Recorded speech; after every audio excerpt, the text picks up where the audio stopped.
spouting off, I'll talk, and if you've got any questions, then please pipe up, and so that might kind of, hopefully drive the conversation a bit, and and make it a bit more interesting for everybody, the way you see the paintings.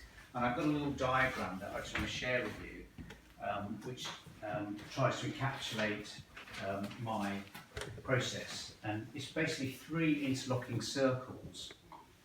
And the first circle is what I call my external source, my external sources, and that for me is the Cornish landscape in its totality, and particularly this area that we live in, which is West Penwith.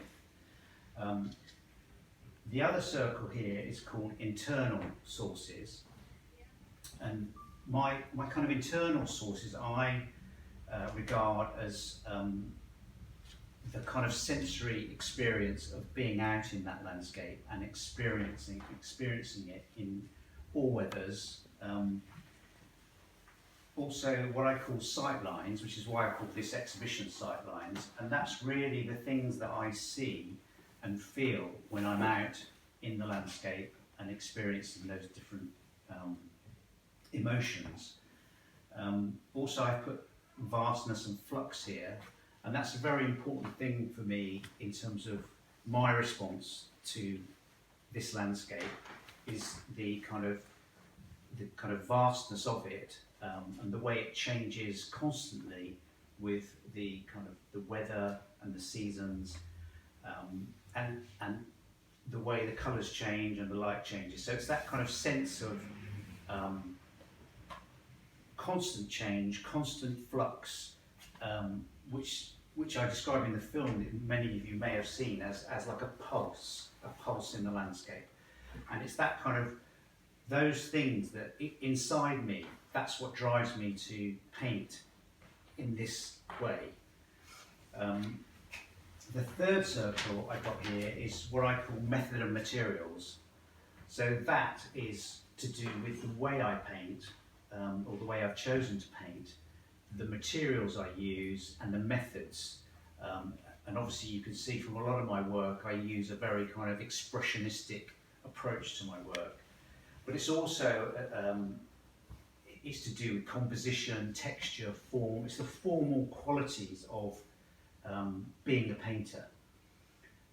So those 3 things are the basis of the way I paint, and the way I like to, or the way I want to kind of my art to communicate with the audience.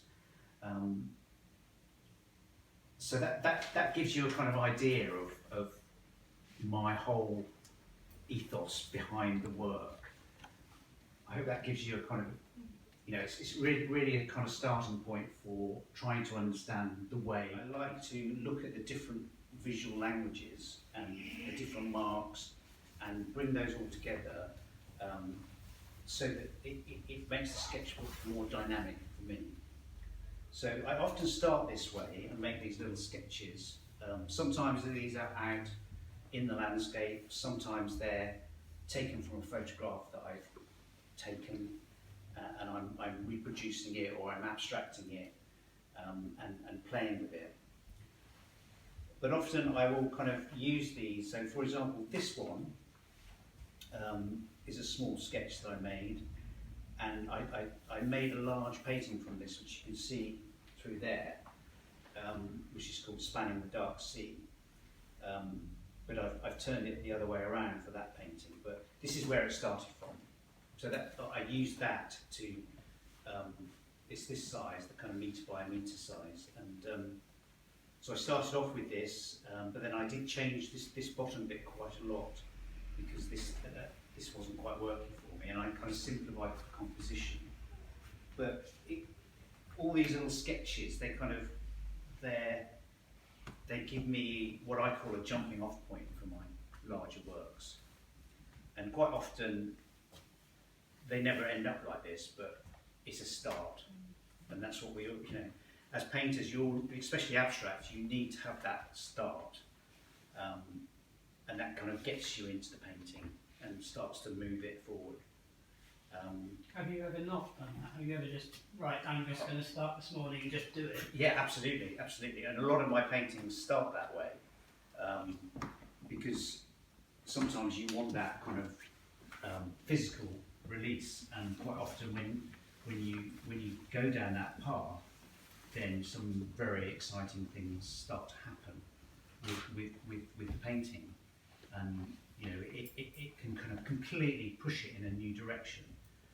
And quite often I'll start that way, and then I'll go back to one of these sketches and redraw that out and try something else, and then that kind of again vitalises the process even more. And that's why I tend to layer the paintings quite a lot, as you can see. I almost like go over them and destroy them. Not completely, but there are lots of texture there, and the layering is important because that to me reflects what I see out in the landscape in terms of the textures of the sea and the sky and the kind of vegetation and the effect of the weather on all those elements. So it's part of that process that I like to go through. It's a bit of a torturous process sometimes, and sometimes a bit of a struggle. But I think the paintings are better for it in my mind. They feel more like what I want and what I'm trying to achieve, which is to try and put over a sense of the visceral nature of the landscape, especially in this part of Cornwall.